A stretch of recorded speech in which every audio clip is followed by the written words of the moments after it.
Magna Carta is often treated like a medieval declaration of freedom. It wasn't. It was a ceasefire agreement, written by angry nobles, forced on a reluctant king, designed to stop a political system from tearing itself apart. The document wasn't about democracy. It was about limits. Most of Magna Carta dealt with very specific problems. Taxes couldn't be raised arbitrarily.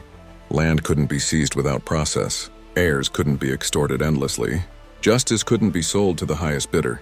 These weren't abstract rights. They were protections for people with power who felt exposed. But one clause mattered more than all the others. The idea that the king was subject to the law, that was new, not in theory, but in writing.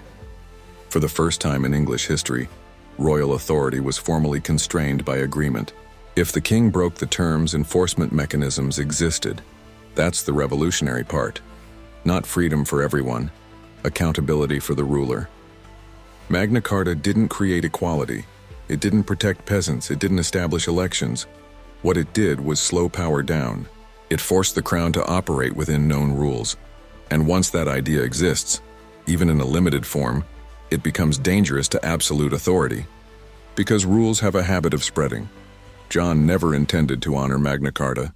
He appealed to the Pope. Civil war resumed. The document collapsed almost immediately, but the idea didn't. Later, kings reissued it. Clauses were copied. Precedents were remembered.